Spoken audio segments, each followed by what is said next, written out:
ఉల్లిగడ్డలు పచ్చిమిరకాయలు కలిపి కోడిగుడ్డు కారం చేస్తారు కదా, ఆ టైప్లో నేను కొత్త రెసిపీ అయితే చేస్తున్నాను. ఫస్ట్ పచ్చిమిరకాయలు రోట్లో వేసేసి తొక్కుకోవాలన్నమాట.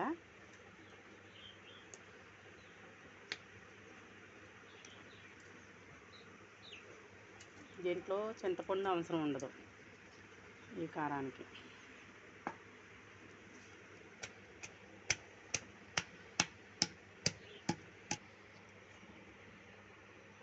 ఈ పచ్చిమిరపకాయలలో మనం 2 స్పూన్లు ఉప్పు వేస్తున్నా. 2 స్పూన్లు ఉప్పు వేసానండి, ఎందుకంటే చిందిపోకుండా.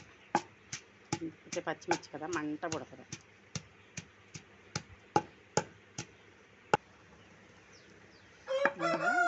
కచ్చా నూరుకున్న తర్వాత ఇదైతే తీసి పక్కన పెట్టుకోవాలి, ఎందుకంటే మళ్ళీ ఉల్లిపాయలు చిందితే నీరు కదా,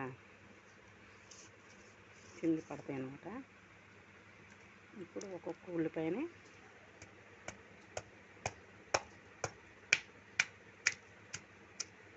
ఈ ఉల్లిపాయలు కూడా కచ్చా తొక్కుకోవాలి, మంచిగా మెత్తగా నూరుకోకూడదు అన్నమాట, కచ్చా పిచ్చాని.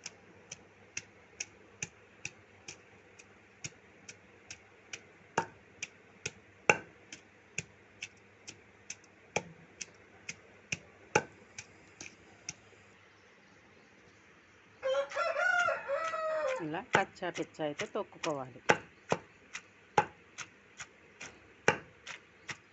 మరీ మెత్తగా తొక్కకూడదు, అట్టని మరీ బద్దలుగా కాకుండా మనకి సగం, ఎందుకంటే నీరు ఉప్పుతుంది కదా, ఉప్పు వేస్తే, అందుకే ఉప్పు వేయలేదు, మనకు సరిపోతే వేసుకోవచ్చు. ఇప్పుడు ఈ పచ్చిమిరపకాయలు ఈ ఉల్లిపాయలు తొక్కుని రెండింటిని కలిపేయాలన్నమాట.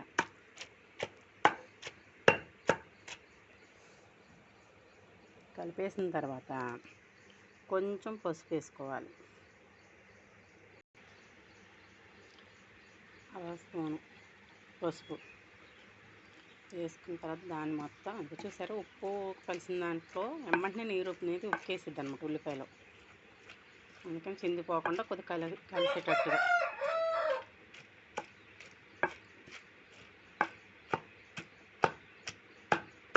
పెద్దగా ఏమైనా తొక్కలు ఉంటే వాటిని కొంచెం చితగొట్టుకోండి. ఇదైతే బాగానే ఉంది, సరిపోను.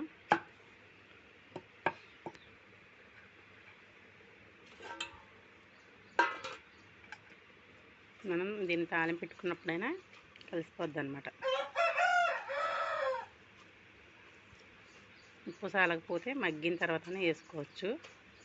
అయితే నేను గ్యాస్ మీద పాలు పెట్టి అయితే వచ్చాను బయటికి, ఎందుకంటే కాసిన పాలు అయితేనే టేస్ట్ బాగుంటుంది అనమాట. ఇందులో పాలు పోసి తాలింపు వేసుకోవాలి.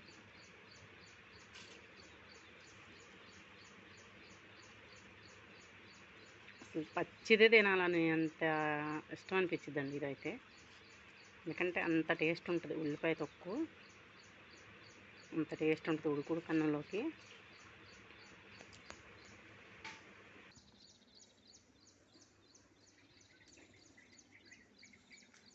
ఫ్రెష్గా కరివేపాకు చూసారుగా ఎంత ఫ్రెష్గా ఉందో.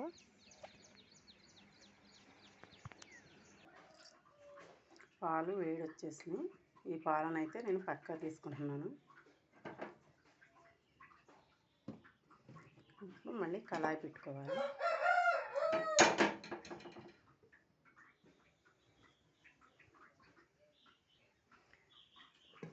కళాయి వేడి వచ్చేసరికి తాలింపు గింజలు, జీలకర్ర, ఎండుమిరపకాయలు మొత్తం రెడీ అయితే చేసుకున్నాము.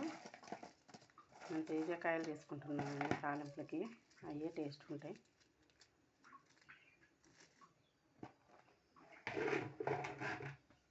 ఇవి తాలింపు గింజలు నేను ఇంట్లోనే రెడీ చేసుకుని ఉంటాను కదా. ఇదండి, ఇంకా వేరే ఉన్నాయి కలిపి దాచిపెట్టినాయి. ఇవి అయిపోయిన తర్వాత మళ్ళీ ఇది రుద్దేసి మళ్ళీ అందులో పోసుకుంటాను. ఇది జీలకర్ర, అయ్యో కింద పోతుంది. ఇది తొక్కు తెచ్చుకున్న ఉల్లిపాయ తొక్కు.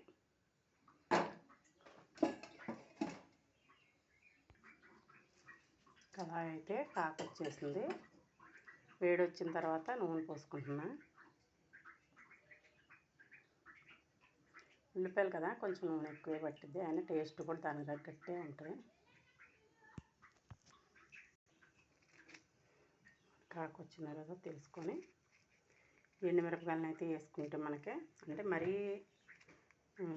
మీడియంలో పెట్టకుండా మరీ హైలో పెట్టకుండా మామూలుగా నార్మల్గా పెట్టండి.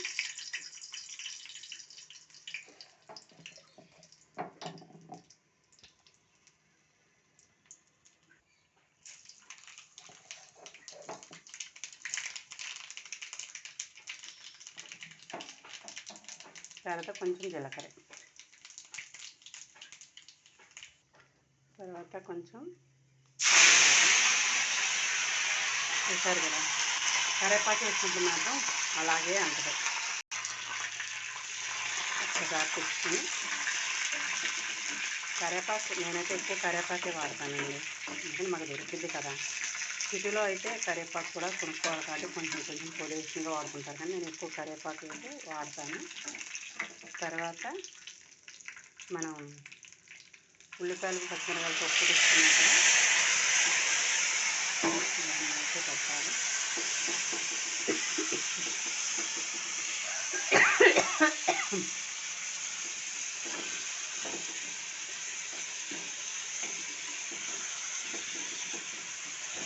దీనికి సేపు ఇట్లా మగ్గనివ్వాలమ్మా, టేస్ట్ మామూలుగా ఉంటుంది.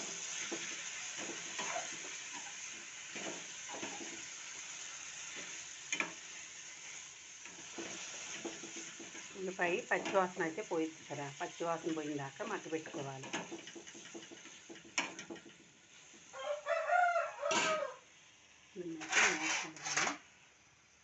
ఒక 10 నిమిషాలు మూత పెడదాము సిమ్లో పెట్టేసి.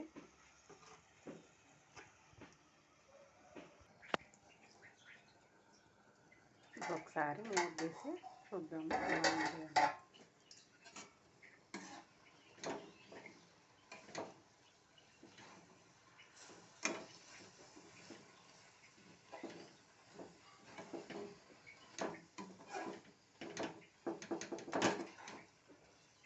హైలో పెడితే మాడిపోద్ది కదా, అందుకని సిమ్లో పెట్టి మగ్గిస్తాను. ఇంకొక 5 నిమిషాలు అయితే ఇది మగ్గిపోద్ది, అప్పుడు పాలు పోద్దాము.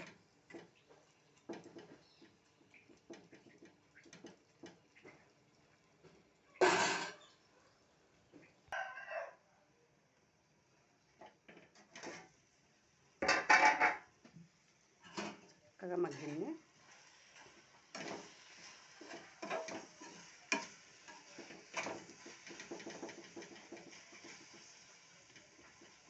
ఇప్పుడు మనం ఒక గిన్నెలో పాలైతే పోసుకున్నాము.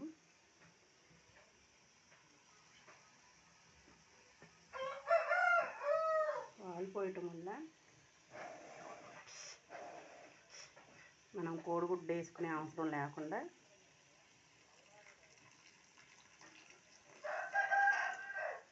గిద్దడం అంటే మనం తీసుకున్న దాన్ని బట్టి పోయాలన్నమాట. ఇట్లా వేసిన తర్వాత తిప్పకూడదు, కొంచెం హైలో పెట్టుకున్నా ఏం కలగకూడదు, ఎందుకంటే మాడదు కదా. మళ్ళీ ఒకసారి మూత తీసి చూద్దాము. అలా చూసారుగా పాలు అనేది మనకి ఎప్పుడైతే ఉప్పు కారం తగులుతాయో అప్పుడు ఇరిగిపోతాయి అన్నమాట. ఇరిగిపోయి మనం చక్కగా కోడిగుడ్డు తొక్కలు తొక్కలుగా ఏర్పడతాయి, టేస్ట్ బాగుంటుంది అన్నమాట. ఇంకా తిప్పొద్దు అన్నదంటే ఇరిగి తొక్కలు తొక్కలు అవ్వాలి కదా, అందుకని చెప్పేసి తిప్పకూడదని చెప్పాను.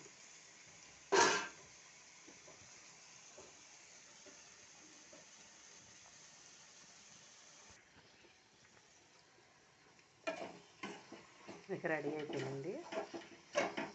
ఈ నీరంతా ఇనికిపోయింది కదా, ఇందాక అంత నూనె పోస్తే కూడా చూసారుగా ఉల్లిపాయలు కదా ఎక్కువే పట్టిద్ది. ఆ పాలు తేమ మొత్తం ఇనికిపోయింది. కూర అయితే రెడీ అయిపోయినట్టే. ఇది దింపేసుకోవడం. దీన్ని ఇలా ట్రై చేయండి, ఖచ్చితంగా మంచిగా ఉంటుంది, టేస్ట్ బాగుంటుంది. ఓకేనా ఫ్రెండ్స్, మీకు నచ్చినట్టయితే వీడియోని వేరే వాళ్ళకి షేర్ చేయండి, కామెంట్ చేయండి. ప్లీజ్ లైక్ చేయడం అయితే మర్చిపోబాకండి ఫ్రెండ్స్. బాయ్.